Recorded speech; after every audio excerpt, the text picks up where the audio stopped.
आखिर सृजन घोटाले के सूत्रधार बालिका होम्स जो शेल्टर होम कांड था उसके तोंद वाले मोछ वाले, नाम तो जानते ही होंगे, आज मिनिस्ट्री बन गए हैं राज्य सरकार में। सृजन घोटाले के मुखिया जो नीतीश कुमार है आज फिर से भाजपा में जाके मुख्यमंत्री बने। 70,000 करोड़ के जो घोटाले किए थे अजीत पवार, वो जाकर के भाजपा के वॉशिंग मशीन में धुल करके फिर उनके साथ है। तो भाई इस तरह से रंगदारी कर करके आप लोकतंत्र को नहीं चला सकते हैं। आप जो रंगदार की भूमिका में हैं, ठीक है, ये तलवार अभी आपके हाथ में है। और जहां तक चुनाव इलेक्शन कमीशन की बात है, तो इलेक्शन कमीशन तो द्रौपदी की तरह है। आज इलेक्शन कमीशन की भूमिका द्रौपदी की तरह है। आज इतनी घटनाएं हो रही हैं, इलेक्शन कमीशन चुप है। किसी का खाते को फ्रीज करना है, किसी को चुनाव प्रचार अभियान से रोकना है। ये आक्रोश एक दिन उन्हें भारी महंगा पड़ेगा। उन्हें लग रहा है कि अभी हम तानाशाह की भूमिका में, ये देश इंदिरा जैसे तानाशाह को नहीं सहा है, तो सिर्फ शाह लगने से कोई शहंशाह नहीं हो जाता है।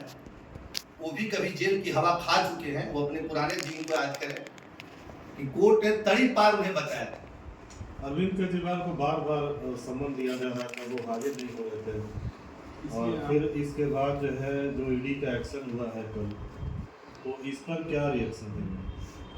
बार बार हाजिर होने की जहां तक बात आप लोग कर रहे हैं कि बार बार हाजिर होने की बात थी, तो ईडी खुद कोर्ट गई थी। हम लोग कोर्ट नहीं गए थे, ईडी खुद कोर्ट गई थी। आपको कोर्ट का 1 अप्रैल का तिथि मुकर किया गया था। इतनी जल्दीबाजी क्या था? कोई दाऊद इब्राहिम तो अरविंद केजरीवाल थे नहीं। दाऊद इब्राहिम के साथ बिना प्रधानमंत्री जी बताए हुए जाके बिरयानी खा के आ जाते हैं।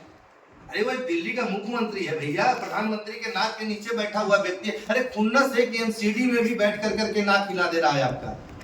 दिल्ली का चुनाव वो अकेले जीत जाता है। खुन्नस आपको ये कि आपकी औकात वहां एक बैठ कर करके सामने एक छोटा आदमी बड़ा बनने की हिमाकत कैसे कर सकता है? आपको ये बर्दाश्त नहीं हो रहा है, समझे? और एक चौकीदार रंगदार की भूमिका में आप आ गए हैं। तो ये देश जो है ना, जनमत संग्रह का बिहार से ही आवाज उठी थी।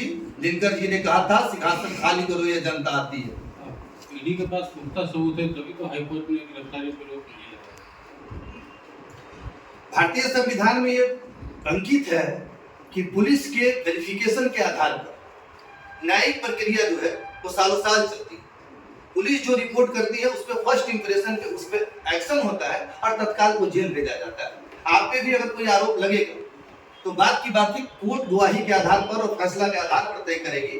कोर्ट ने ये नहीं कह दिया है कि ये सब व्यक्ति चोर है। आम आदमी और मुख्यमंत्री में फर्क पता है सर। बिल्कुल बिल्कुल, लेकिन आम आदमी का सबूत नहीं रहेगा तब कैसे होगा? बिल्कुल, मैं बता रहा हूँ। संजय राउत की प्रक्रिया को आप ध्यान से देखेंगे पीछे, संजय राउत को भी गिरफ्तार ईडी ने किया था, आप लोग की जानकारी में हो। और उसमें सुप्रीम कोर्ट ने कहा था कि आप लोग गुंडे की भाषा, गुंडे की तरह काम कर रहे हैं। ईडी को किया था, सुप्रीम कोर्ट की टिप्पणी है, मेरा टिप्पणी नहीं है। और उसके बावजूद भी बेशर्मी के हद को आपने पार कर दिया।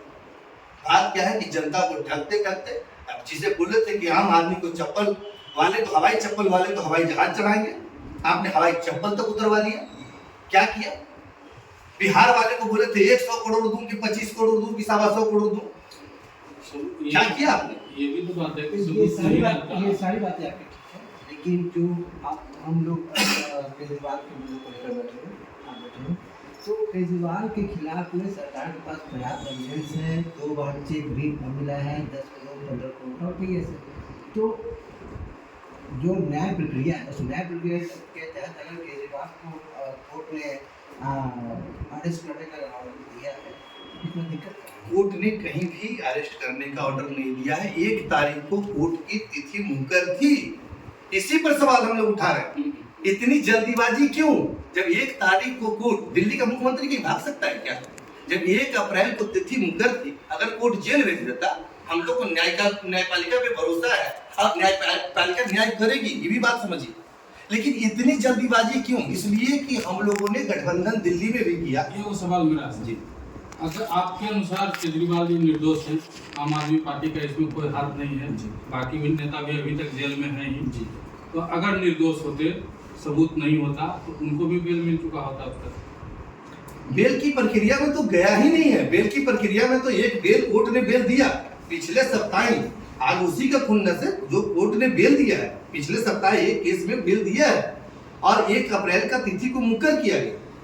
आज इनकी जल्दीबाजी में सवाल है। हमको ये नहीं सवाल है कि अरविंद केजरीवाल जी गलत है सही है, इसका जस्टिफाई करने वाले हम नहीं हो, तो उसके लिए सक्षम न्यायालय है, चाहे वो प्रधानमंत्री जी हो चाहे वो मुख्यमंत्री जी हो, किसी के लिए भी न्यायालय सक्षम है भारत में और हम सबों को उसके आगे झुकना होगा। हम उनके आगे कुछ भी नहीं कर सकते।